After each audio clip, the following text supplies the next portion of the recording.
આજે હું શેર કરીશ તમારી સાથે કોથંબીર વાળી બનાવવાની રેસીપી। તો અહીં આગળ મેં ધાણાને લઈ લીધા છે અને ધોઈ લીધા છે 2-3 પાણીએ। હવે આપણે બાઉલમાં લઈ લઈશું। તો અહીં આગળ મેં 2 વાડકી ધાણા લીધા છે। હવે એની અંદર 1 વાડકી આપણે ચણાનો લોટ લઈશું અને થોડોક એડ કરીશું ઉપર આપણે 1.5 વાડકી ચણાનો લોટ લીધો છે મેં। હવે એની અંદર ક્રિસ્પી થાય એના માટે આપણે ચોખાનો લોટ લઈશું। આની અંદર મેં 2 ચમચી ચોખાનો લોટ લીધો છે। હવે એની અંદર લીલા મરચાં એડ કરીશું। 2 તીખા લીલા મરચાં લીધા છે, 2 ચમચી એડ કર્યા છે। અને આ કોથંબીર વળી થોડીક સ્પાઈસી હોય ને એટલે સારી લાગે। 1 ચમચી આદુની પેસ્ટ એડ કરીશું। 1 ચમચી લસણ એડ કરીશું, લસણની પેસ્ટ। હવે એની અંદર થોડાક મસાલા એડ કરીશું આપણે। તો સ્વાદ પ્રમાણે મીઠું એડ કરીશું આપણે, થોડી હળદર એડ કરીશું, ધાણા જીરું પાવડર એડ કરીશું, 1 ચમચી ગરમ મસાલો એડ કરીશું, 1 ચમચી લાલ મરચું પાવડર એડ કરીશું, અડધી ચમચી અજમો લઈશું, હાથેથી ક્રશ કરીને અંદર એડ કરી દઈશું આપણે। થોડું જીરું એડ કરીશું અડધી ચમચી જેવું, 1 ચમચી તલ એડ કરીશું, 5 ચમચી જેવી હિંગ એડ કરીશું। હવે બધું સરસ એવું મિક્સ કરી લઈશું આપણે। લોટ બાંધીએ ને એ રીતનું બાંધી લેવાનું છે ને સરસ। અને આમાં કોથમીરનું પ્રમાણ વધારે રાખવાનું છે લોટ કરતાં। હવે થોડું પાણી એડ કરીને આપણે લોટ જેવું બાંધી લેવાનું છે। એની અંદર બહુ એડ નથી કરવાનું, થોડું એડ કરવાનું છે। આ રીતના આપણે લોટ બાંધી લેવાનો છે।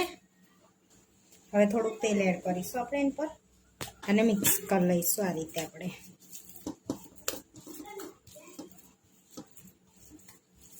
આ રીતનો લોટ રાખવાનો છે આપણે બાંધીને। તો આપણો લોટ બંધાઈને રેડી થઈ ગયો છે। હવે આપણે એને સ્ટીમ કરી લેવાનો છે। આ રીતની આપણે કાનાવાળી પ્લેટ લીધી છે, એની પર થોડુંક તેલ એડ કરી ગ્રીસ કરી લઈશું તેલથી આ રીતે।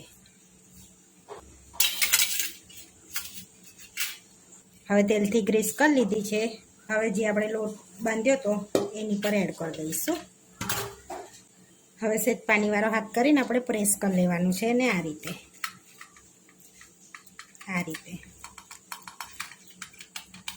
રીતે મેં પ્રેસ કરી લીધું છે। હવે ઉપરથી આપણે થોડાક તલ સ્પ્રિંકલ કરી લઈશું। હવે પ્રેસ કરી લેવાનું છે આપણે હાથથી એને થોડુંક, જેથી તલ અંદર ચોંટી જાય આપણા। હવે પ્રેસ કરી લીધું છે। હવે આપણે સ્ટીમ કરી લઈશું એને। અહીં આગળ સ્ટીમ કરવા માટે મેં પહેલેથી જ પાણી ગરમ કરી લીધું છે। હવે પ્લેટ આપણે મૂકી દઈશું એની ઉપર આ રીતે ઢાંકીને સ્ટીમ કરી લઈશું 10 થી 15 મિનિટ। અને આપણે ધીમા તાપે સ્ટીમ કરીશું।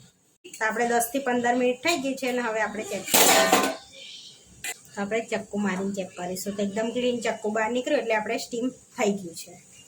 હવે આપણે બહાર કાઢી લીધું છે સ્ટીમ કરીને।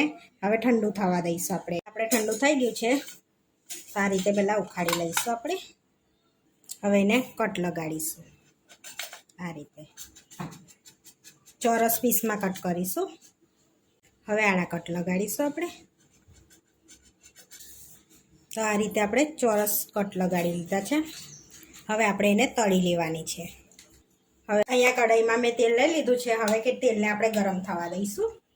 હવે આપણું તેલ ગરમ થઈ ગયું છે, એડ કરી દઈશું આપણે કોથંબીર વળી। તો એને આપણે સરસ ક્રિસ્પી થાય ને ત્યાં સુધી તળી લેવાની છે। હવે આપણે પલટાઈશું એને આ રીતનો કલર થાય ત્યાં સુધી આપણે તળાવા દેવાની છે। હવે આપણે પ્લેટમાં લઈ લઈશું એને।